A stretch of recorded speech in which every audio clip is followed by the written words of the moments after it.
여러분 안녕하십니까?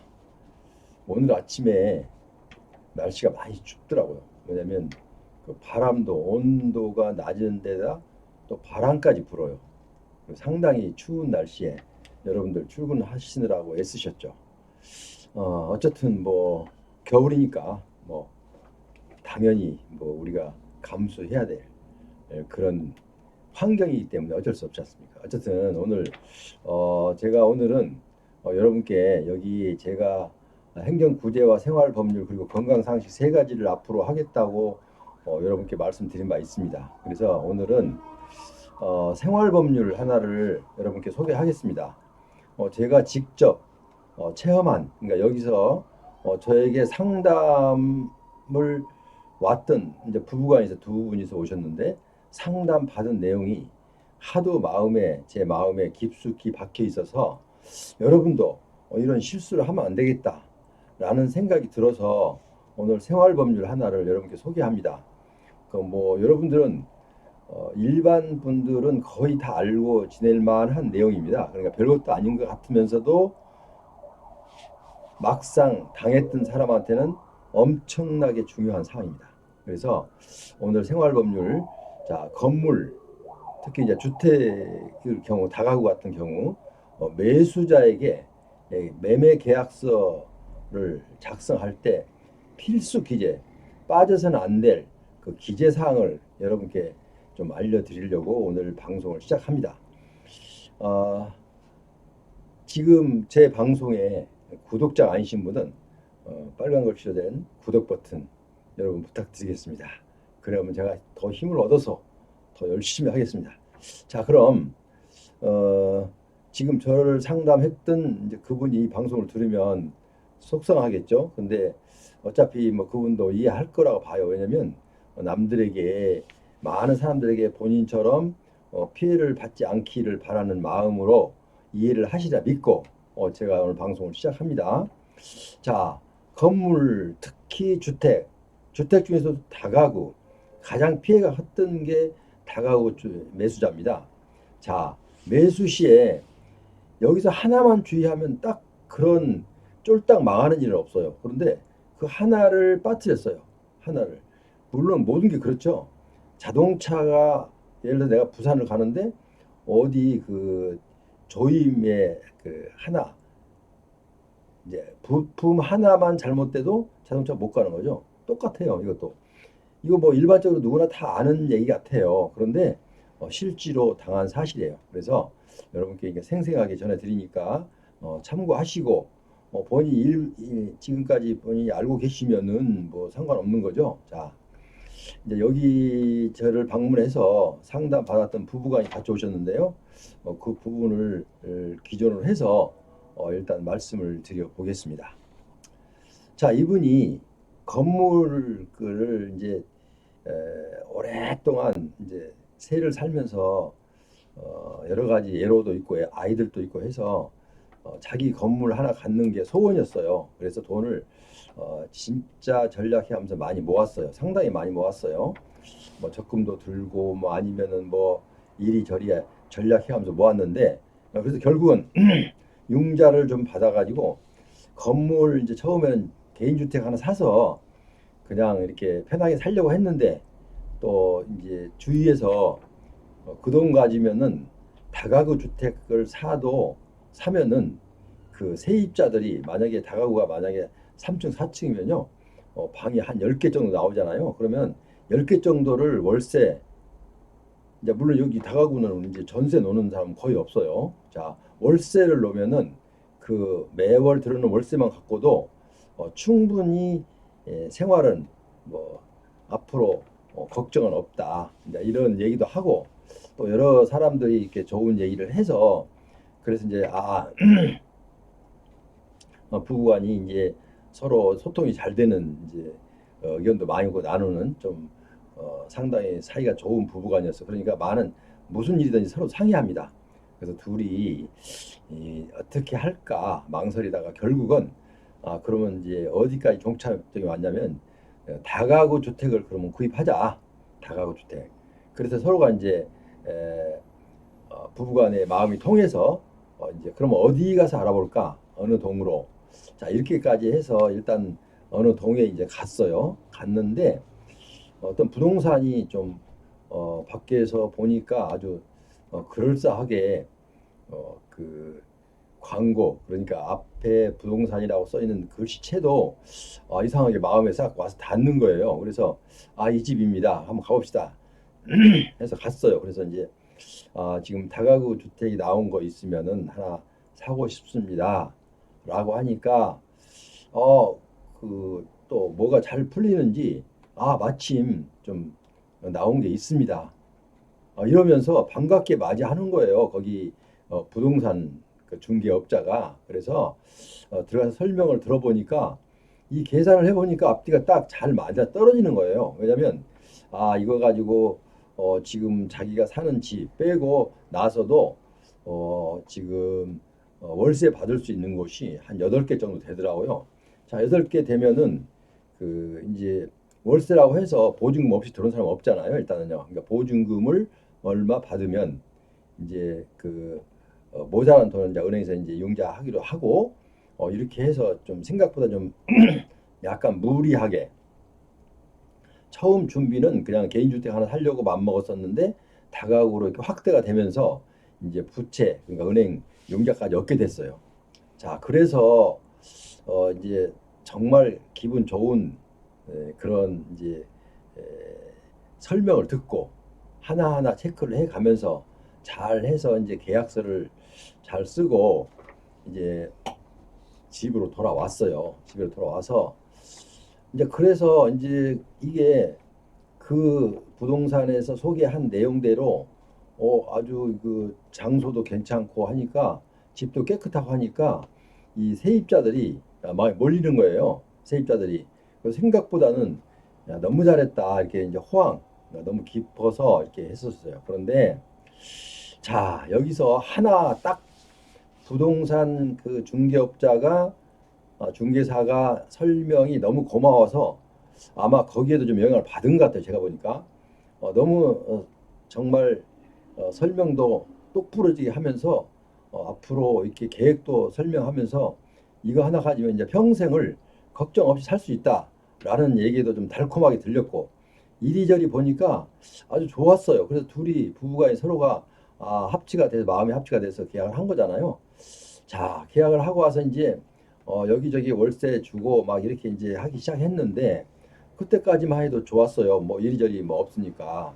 그런데 이제 몇 년, 한 2년인가 집을 구입하고 한 2년 정도 지나서 이제 문제가 하나 생겼어요. 무슨 얘기냐면 이 그 월세든 전세든 계약자들이 들어올 때는요, 돈이 없어서 그 건물을 그 계약서를 들고 은행 가서 융자를 그러니까 보증금을 융자를 받아서 들어오는 경우가 부직입니다. 사실 상당히 많습니다. 자, 그런 분들이 어떤 분이 한 분이 이제 융자를 받으려고 이렇게 해서 하니까 그 융자가 은행에서 거부당했어요. 융자 안 됩니다, 이거. 자, 그래서 왜 그러냐 했더니 여기는 이 건물이 불법 건축물입니다. 무슨 얘기야? 불법 건축물이 무슨 얘기야? 왜냐면 지금까지 아무 일 없이 잘 살아왔는데 불법 건축물이 무슨 얘기냐? 그랬더니 그 옥상 부분에 이렇게 좀 뭐 베란다라고 하나요? 뭐 거기 부분이 좀 좁아서 한쪽에서 이렇게 좀 늘려서 이제 그것을 이제 한 집에 늘려주니까 이제 그 밑에 층층도 다 요구를 해서 별거 아니라고 생각하고 그걸 이제 좀 이제 늘려줬는데요. 그게 에, 그 세입자가 들어오면서 융자를 신청을 계약서 갖고 신청을 하러 가니까 은행에서는 이거는 불법 건축물이기 때문에 융자가 되지 않습니다. 라는 안내를 받았어요. 그래서 이제 문제가 생기는 거예요, 이제. 그래서 이제 이분은 잘 모르니까 뭐 구청에다 알아보는 거예요. 주인하고 얘기도 하지 않고. 나는 이거 정상적인 건물로 알았는데 왜 이게 뭐 불법 건축물입니까? 라고 아니까 또 그 해당 관청에서는 그걸 또 알게 됐어요. 불법 건축물이라는 사실을 전혀 아무도 모르는 상태였어요. 아무도. 자, 근데 부동산 자체에서도 알지 못했나 봐요, 일단은요. 자, 그런데 누구는 알고 있어요? 매도자는 알고 있었어요, 매도자. 매도자는 알고 있죠. 왜냐하면 본인이 만들었으니까. 그런데 원래 매도자는 이 그 건물을 매매를 할 때는요, 매도를 할 때는 부동산 그 중개인한테 이 건물이 이러이렇고 이런 하자가 있고 이런 것은 분명히 매도자가 얘기를 해야 됩니다. 그런데 매도자가 이제 서로 이제 중개사하고 이렇게 오래 살아서 좀 친하고 이랬는데 뭐 고의인지 뭐 실수인지는 몰라도 그 계약을 하면서 여기 그 불법 건축물이 있다는 사실을 얘기를 안 했어요. 왜냐하면 외부로 지금 밝혀지지 않았잖아요. 지금 외부로 드러나지 않았기 때문에 뭐 이제 모르고 지나갈 걸로 생각하고 매도자가 중개인한테 그 얘기를 하지 않았어요. 자, 그리고 나서 이제 계약이 된 거죠. 그 부분이 터치가 되지 않는 상태에서 계약이 된 거예요. 그러니까 이분들이 실수한 거는 뭐냐면 아무리 부동산 중개업자가 친절하게 모든 것을 내 마음에 싹 설명을 잘 해준다 하더라도 거기에 얘기하는 대로 무조건 거기 요구하는 대로 하면 안 됩니다. 그래서 오늘 이 주의를 여러분께 주의사항을 지금 다시는 똑같은 사례가 발생하지 않도록 하기 위해서 제가 이 방송을 하거든요, 지금요. 자, 그런데 이제 그분 얘기를 들어보니, 자, 이제 한 사람이 그렇게 해서 이제 은행에서 융자를 못 받으니까 이제 또 몇 개월 있다가 그걸 어떻게 봉합을 했는데 구청에서는 그걸 또 뭐 이행 강제금을 뭐 부과하겠다 이렇게 해서 지금 이리저리 속상해 있는데 그래도 이제 나머지 가구들이 별 문제가 없었는데 또 한 가구가 나간다고 해서 또 다른 사람이 들어오는데 다른 사람이 또 보니까 그 사람도 또 여기서 또 걸리는 거예요. 왜? 융자가 안 되니까. 자, 그러니까 지금은 그렇죠. 예를 들어서 전세나 월세를 들어오면서 그 건물을 담보로 해서 은행에서 융자를 받는 경우가 많대. 옛날엔 그런 게 별로 없었거든요. 근데 그게 그렇게 있대요. 요즘 젊은 아이도 그러고 다 그렇대요. 그래서 이제 그게 하면은 은행에서는 건축물 대장의 우측 제1페이지 우측 상단에 보면 빨간 글씨로 입업 건축물 이렇게 딱 찍혀 있어요. 입업 건축물 딱 찍혀 있으면 융자를 안 해줍니다. 자, 그러면은 자, 이분이 처음에 살 때는요, 가옥대장도 확인해봤대요. 가옥대장 등기부 등본 확인해봤는데 불법 건축물이라는 그런 내용이 없었다는 겁니다. 가옥대장이 찍혀있지 않았대요. 그래서 이제 뭐 편하게 했대요. 이제 이 정도면 뭐 다 됐지라고 생각을 했대요. 그런데 이제 문제는 불법 건축물을 모르고 샀지만 이미 그 건물에는 불법 건축물이 있었어요. 그러니까 이미 적발이 안 돼서 입법 건축물이라고 매수 당시에는 적발이 안 됐기 때문에 입법 건축물이라고 건축물 대장에 고문이 찍히지 않았을 뿐이지 사실은 입법 건축물 상태에서 본인이 산 거예요. 근데 그걸 몰랐다는 거죠. 자, 이제 이래서 이게 우리가 그렇죠. 예를 들어서 우리 생활에도 보면 그래요. 그 어떤 그러니까 이제 보라는 게 뭡니까? 물을 시골 같은 데 가면 물을 가득 채워서 방죽이죠. 이제 그거를 그 보에다 물을 가득 채우죠. 왜냐면 이제 나중에 농사 질 때 이제 그 물을 쓰려고 이 보 같은 것도 그래요. 어디 작은 이제 구멍이 하나 생겨서 새기 시작하면요. 그게 처음에는 몰라요, 아무도. 그런데 이제 비가 한번 많이 오고 하면요. 거기가 결국 터집니다. 이제 그때서 확산이 되면은 엄청난 피해가 오는 거죠. 자, 이게 이제 얘가 좀 별로 이렇게 알맞는 예는 아니지만 이분들도 그래요. 처음에 살 때는 아무렇지도 않았어요. 그런데 하나 터지기 시작하니까 계속 터지는 거예요. 구청에서는 이거 이번 건축물이니까 빨리 철거하세요. 하시지 않으면 이행 강제금을 부과합니다.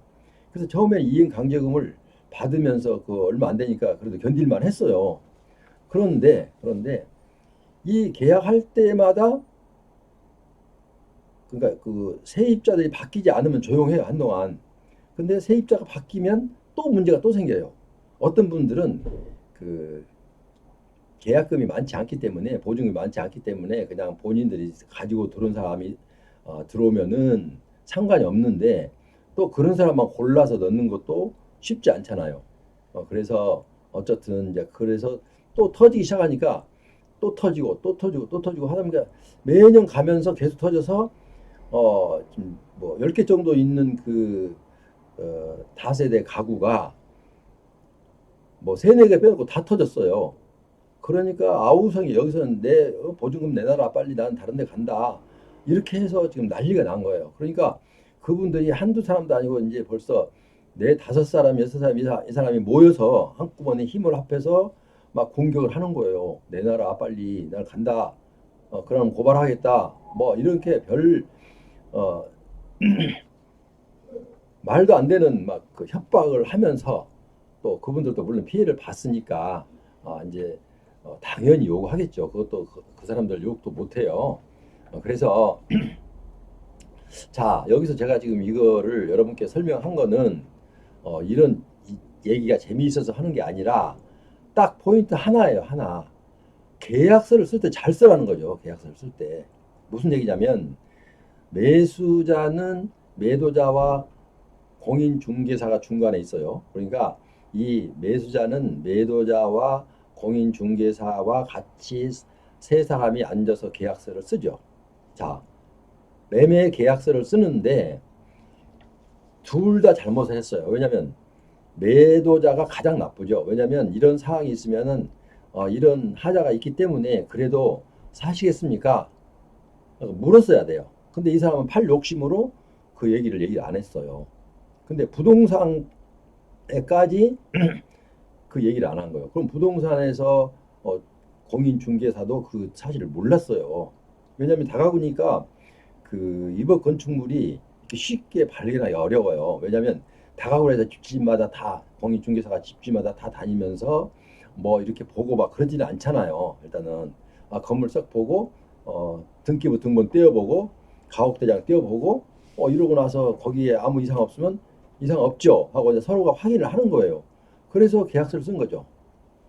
자, 그런데 이제 문제는 일이 뻥 터지고 나니까 이제 매도자는 벌써 이제 어디 간지도 모르고 이제 그 부동산 중개자, 그러니까 이렇게 이제 사건이 전개가 될 수밖에 없어요. 어떻게 되냐면요, 이 지금 피해자는 그러니까 계약서를 쓸 때 하자가 있는 집을 일단은 소개를 해서 받은 거는 첫째로 잘못한 사람의 매도자입니다. 매도자는 이미 알고 있었고, 자, 공인중개사는 또 왜 또 책임이 있느냐면, 공인중개사법에 보면요, 상당히 좀 공인중개사법이 엄격합니다. 왜 그러냐면 모든 국민들이, 모든 시민들이 공인중개사를 믿고 전월세를 살게 되고, 또 매매도 하고 매수도 이제 매도도 하고, 그죠?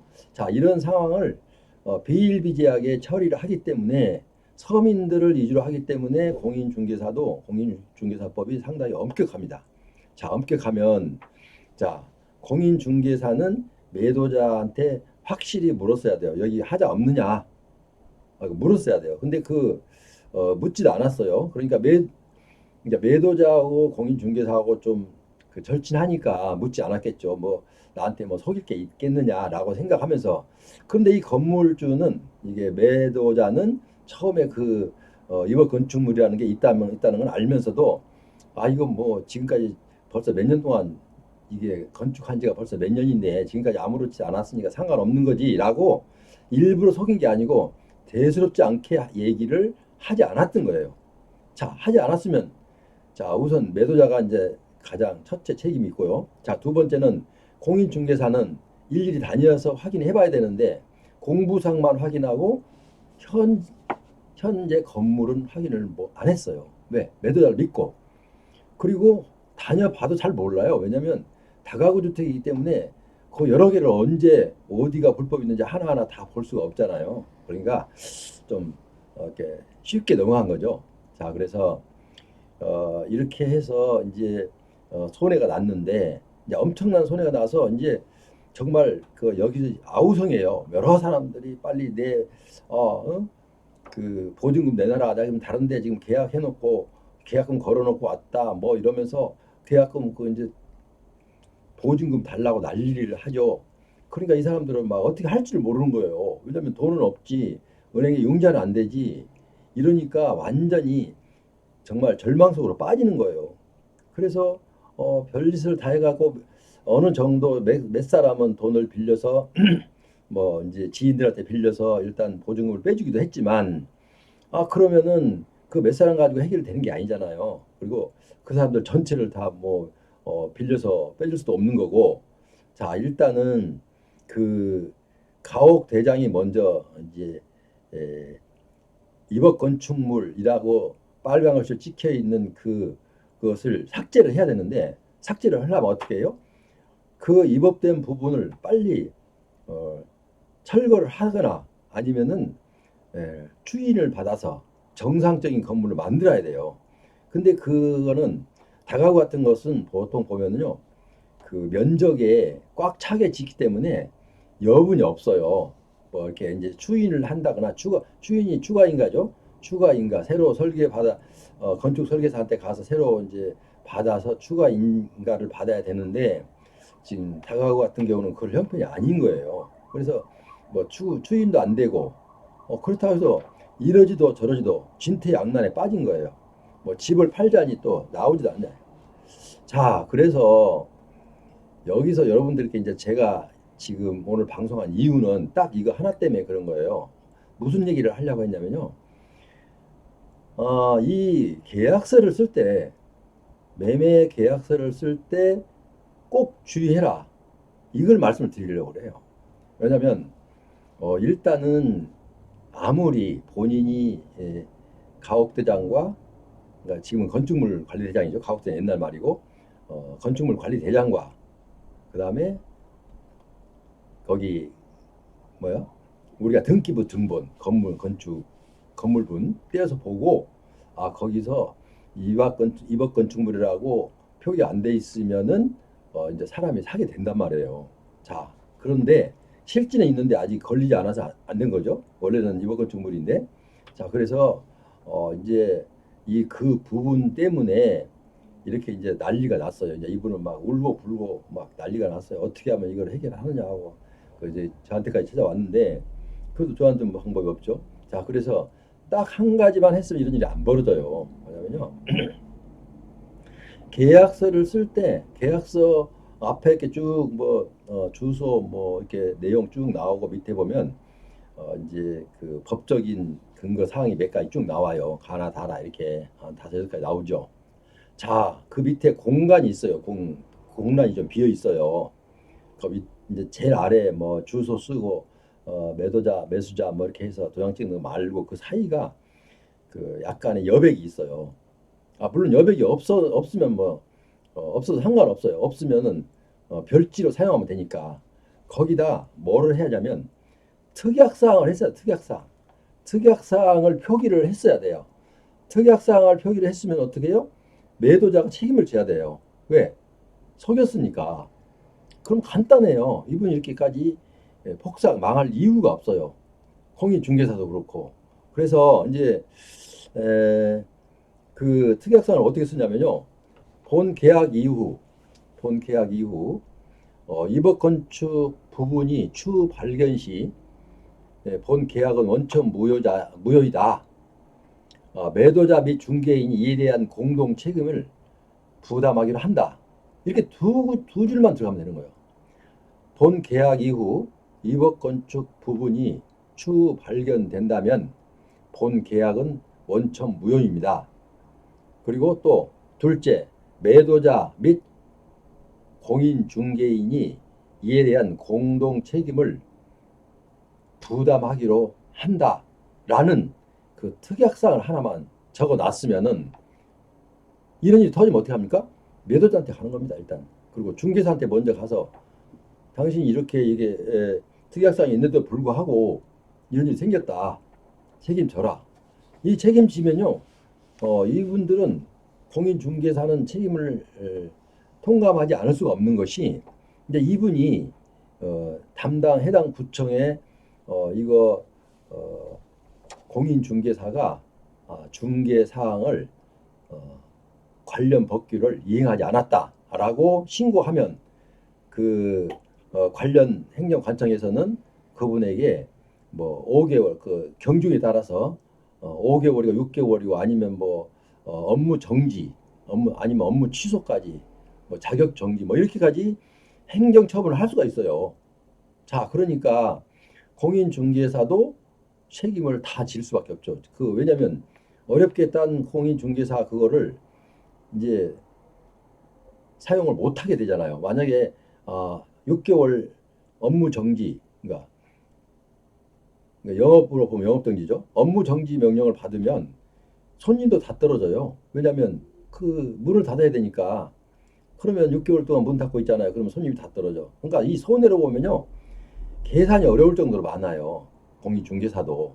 자, 그럼 매도자는 또 매도자대로 만약에 그 하자가 있었으면 처음에 계약할 때 이 금액을 다 주지 않았어요. 예를 들어서 10억을 줬다면 거기서 한 2억 정도는 깎을 수가 있어요. 다 받지 못해요. 그렇기 때문에 매수자는 뭐 고의인지 아니면 뭐 괜찮겠다라고 한 그런 생각을 가졌었는지 몰라도 일단은 거기 위법 건축물이 있다는 것을 알면서도, 물론 자기가 졌으니까 알죠. 알면서도 본인도 얘기를 안 했고, 왜 등기부등본도 사실은 괜찮고, 건축물 관리대장도 괜찮고, 공인중개사도 모르고, 이러니까 그냥 이렇게 뭐 반신반의, 그러니까 그 마음은 지금도 모르지만 어쨌든 반신반의하게 해서 가격 받을 대로 다 받고 그리고 팔고 다른 데로 갔어요. 자, 그래서 지금 보니까 이런 상황이라 특약상도 없어요. 그때는 분명히 보니까 괜찮았어요. 그래서 이거 지금 해결이 안 되는 거예요, 이게 또. 그리고 이 기간도 좀 오래 지나서 어떻게 해볼 수가 없는 거예요. 그래서 이분은 지금 우리가 좀 막말로 얘기하자면 쫄딱 망한 거예요. 쫄딱 망해. 그래서 어디서 뭐 어떻게 할 수가 없는 거예요. 집을 내놓으면 자기가 처음에 샀던 그 금액을 받을 수도 없었을 뿐 아니라 그런 건물은 누가 살려고 작자도 나타나지 않아요. 그래서 아무리 팔려고 여기저기 부동산 다 내놔도 찾는 사람이 없는 거예요. 그러니까 이 사람은 뭐야? 매월 은행에서 독촉은 오지, 압류도 돼 있지, 이리저리 해갖고 엉엉 우는 거예요. 엉엉 울어요. 그래서 야, 이거는 내가 한번 방송을 해야 되겠다라고 생각을 했어요. 근데 그분 바로 보내놓고 바로는 못 하고요.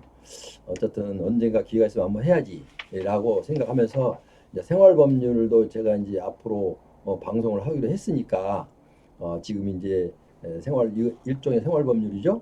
그래서 이제 오늘 방송을 한 거거든요. 그러니까 여러분 지금 마지막으로 이제 한 말씀만 정리하자면 일단은 매수자는 첫째 공부상 확인을 하십시오. 뭐요? 등기부 등본하고 건물분이죠. 그 다음에 물론 이제 토지분도 이제 뭐 다른 하자가 있을지 모르니까 하면 좋죠. 그 다음에 가옥 건축물 관리 대장, 가옥대장이죠. 거기 보고 1페이지 우측 상단에 보면 위법 건축물이 딱 찍혀 있어요. 빨간색으로. 그러니까 그 두 가지를 보고 그걸로 만족하지 말고 그 다음에 아무리 다 보고 괜찮다고 판단을 했다 하더라도 중개인한테 이거 특약사항 하나 넣읍시다 해서 특약사항 안 내려고 만약에 중개인이 안 한다고 하면 안 사면 되는 거죠. 근데 중개인이 안 한다고 할 이유가 없어요. 왜 그러냐면 아무 하자가 없는데 본인이 생각할 때 그때까지, 물론 본인이 지금 확인을 안 해봐서 잘못, 물론 매도자가 원인을 제공했지만 이제 중개인도 또 같이 소홀히 했기 때문에 이런 일이 발생한 거 아닙니까? 그러니까 이분들이 보통 보면 특약사항 쓰자 그러면요 당연히 써줍니다. 그렇게 하시죠. 왜? 지금 성사를 시켜야 되잖아요. 부동산 중개사는. 그래야 자기도 또 소개료가 들어오고, 그죠? 그때만 해도 소개료가 좀 짭짤했어요. 지금 많이 내렸지만. 자, 그래서 이 건축물 표기 사항을 딱 해놓으면은 전혀 나중에 내용 증명 보내고, 구제 방법은 또 있어요. 내용 증명 보내고 또 안 되면 소송하는 거예요. 소송하면은 분명히 100% 이깁니다. 그거는요. 왜? 그분들이 속였으니까 이건 100% 이겨요. 그러니까 내가 손실을 볼 수 있는 것을 막을 수 있다는 거예요. 왜? 이 한 두 줄 정도, 두 줄 그 특약사항에 병기했느냐 안 했느냐 이 차이가 이렇게 하늘과 땅처럼 커집니다. 그러니까 요 부분 여러분 제 방송 지금 듣고 계신 분들은 혹시라도 뭐 이제 이런 관련된 거 있으면요 꼭 명심하시고 앞으로 이런 일 절대 당하지 않도록 하시기 바라는 뜻에서 오늘 방송을 한 겁니다. 자, 그러니까 또 그리고 이제 조금 상세한 것은 제가 지금 설명 못한 부분은 밑에 하단에 제가 좀 붙여놨어요. 붙여놨는데 이제 어떤 어르신들은 그래요. 어떤 분들은 거기 제가 하단에 붙여놨으니까 더보기를 체크하세요. 그랬더니 나 그거 어떻게 하지 몰라요. 이런 사람 되게 많아요. 이제 물론 젊은 층들이야 말 한마디면 말 안 해도 다 알지만 조금 이제 연세가 있으신 분들은 잘 몰라요. 그러니까 더보기가 어디가 있는지도 모르는 거예요. 그런 분도 많다니까요.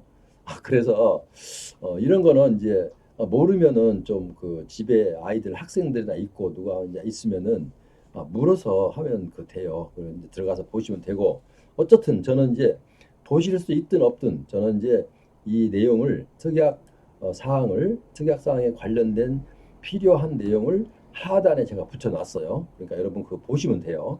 그러면 이제 여러분도 박사가 되는 거예요. 일단은요. 자, 그래서 오늘은 여러분께 제가 약간 좀 흥분은 하면서 했는데 일단 건축물, 건물 특히 이제 다 그 주택인데 다세대 같은 거 물론 다세대뿐만 아니고 일반 주택도 마찬가지예요. 그러니까 계약할 때 공부상 확인한 건 틀림없지만 실제로 현장을 보면서도 알 수가 잘 없어요. 이게 뭐 새로운 사람이 남의 집 가서 여기 보면서 이게 뭐 유법 상황인지 아닌지 모르죠. 모르니까 이 특약 사항에 쓰는 거예요. 왜냐하면 제3자가 하잖아요. 매도자도 있고 중개인도 있고 나도 있고 세 사람이서 같이 합의해서 지금 쓰는 거니까 계약서를 쓰는 거니까 이 건축물 표기 내용을 제가 썼던 것을 메모해가지고 와서 이대로 쓰십시오. 이대로 쓰셔갖고 앞으로 제 방송을 듣고 피해보는 사람이 한 사람도 나오지 않았으면 좋겠습니다. 자, 이런 뜻에서 오늘 방송을 했습니다. 지금까지 함께 하신 여러분 어쨌든 이 부분에 대해서 지금까지 뭐 예를 들어서 뭐 내용 증명이 필요하다 아니면은 뭐 관계구청에 뭐 어떤 요청을 해야 된다 뭐 이런 게 할 일이 생기면 저한테 제 구독자이시면은 제가 실비로 제가 이 사건을 맡아서 진행도 해드립니다. 그러니까 여러분 그렇게 아시고 오늘 제 방송을 잘 들으셨으면 아직 구독 버튼 안 누르신 분은 구독 버튼 한번 눌러주십시오. 자, 그럼 또 다음에 생활법률 여러분께 지금 방송할 때 많습니다. 생활법률이. 그래서 하나하나 국가경제하고 섞어가면서 물론 건강상식도 하겠지만 섞어가면서 여러분께 차츰 좋은 방송을 계속 할 것을 약속드리면서 오늘 이만 물러갑니다. 여러분 안녕히 계십시오.